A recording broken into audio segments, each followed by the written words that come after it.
ફરી આપનું સ્વાગત છે। તો દિવાળીના વેકેશન દરમિયાન અમદાવાદના કાંકરિયામાં મોટી સંખ્યામાં મુલાકાતીઓ ઉમટી પડ્યા હતા અને ગુજરાત ઉપરાંત અન્ય રાજ્યોમાંથી પણ પર્યટકો ઉત્સાહપૂર્વક મુલાકાત લીધી છે।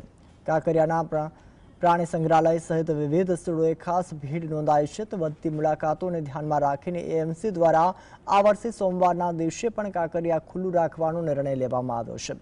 દિવાળી વેકેશનમાં લોકો આરામથી ફરી શકે છે અને મુલાકાતીની સુરક્ષા માટે સુરક્ષા સ્ટાફની પણ સંખ્યામાં પણ વધારો કરવામાં આવ્યો છે। ખૂબ સુંદર અને સારું માહોલ છે।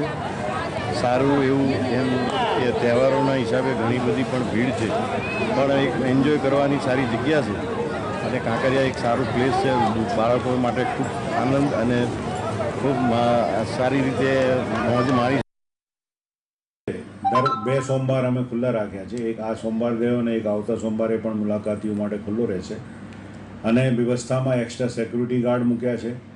અધિકારીઓ જે છે એ એમની રજાઓ રદ કરી છે। બધા અધિકારીઓ અને બુકિંગ ક્લર્કના જે બધા અહીં રહે અને મુલાકાતીઓને કોઈ તકલીફ ના પડે અને જેટલા બી પ્રાણીઓ છે એમને પણ સમયસર ખાદ્ય ખોરાકી મળે, ત્યાં પણ સાફ સફાઈ થાય, એની સંપૂર્ણ વ્યવસ્થા કરવા